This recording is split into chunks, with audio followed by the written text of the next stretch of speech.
Now friends, let's talk about question number 8. Limit of x tends to 1, 0 to x minus 1 whole square, t cos t square dt divided by x minus 1 sine of x minus 1.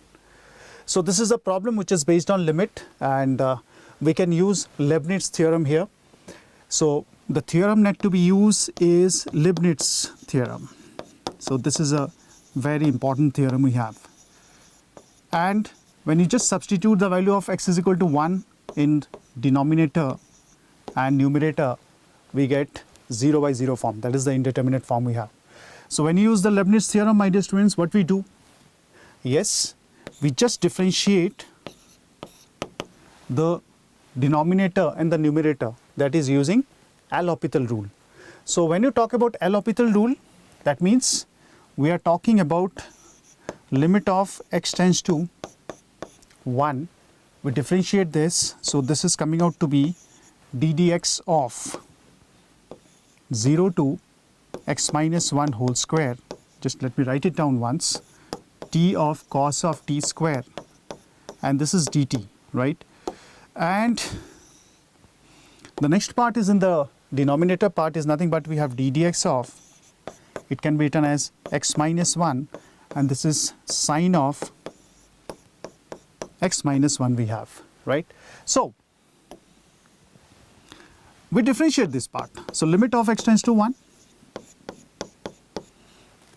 Now this is coming out to be, if we just differentiate this, we have x minus 1 whole square. This is cos of x minus 1 whole raised to the power 4.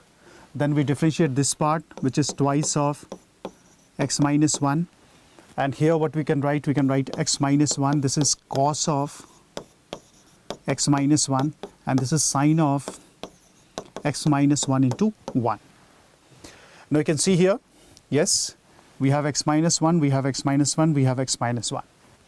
So if I just remove x minus 1 from denominator and numerator, we can just write this way. So this is going to be what? We have x minus 1 whole square. Then we have cos of x minus 1 raised to the power 4. This is into 2 times, right? Whole divided by, we have cos of x minus 1 plus sine of x minus 1 divided by x minus 1, right? So here it is 1 plus 1, that is 2. And in the numerator it is going to be 1 minus 1, 0. That is 0 times any number is 0. So this is going to be 0. So nothing matches with the options. So final answer is 0 we have. Now let me go to the next question, that the question number 9 we have. And question number 9, this is a problem based on binomial theorem. And they're asking that if p represents the fractional part of the number, that is p which has been given to us, the curly bracket, and 3 raised to the power 200 upon 8. So we need to find this part, the fractional part of this, right? So how can you find it out? So this is nothing but 3 raised to the power 200 divided by 8 can be also written as 3 square, this is 100 we have, divided by 8. So this is coming out to be 9 raised to the power 100 whole divided by 8 we have. So that means this is nothing but we have 1 plus 8 raised to the power 100 whole divided by 8 we have, right? Now this is going to be what? So yes, 1 by 8, we can just write 1 plus 8 raised to the power 100. So we need to find the fractional part. That means we can't take any integer here. So the answer will be 1 by 8. Once you expand it, we'll get the fractional part to be 1 by 8. Now let's talk about question number 10. And this is a question which is based on complex number. The region represented by z is equal to x plus iota y belongs to C.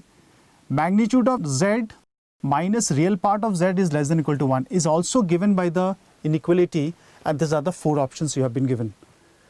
It is more of a calculation we have, so I consider this to be one of the easiest one in this paper. So what we can do, we can take z is equal to x plus iota y. So we substitute x plus iota y in this part, this inequality, which is nothing but we have x plus iota y minus of real of z, that is x we have, and this is less than equal to 1. So this is mod of x plus iota y less than equal to x plus 1 we have. Or we can just take in this way, x square plus y square less than equal to x plus 1. So once you square it up, then we get the second option to be the right one. So second option is the correct one we have in this particular question.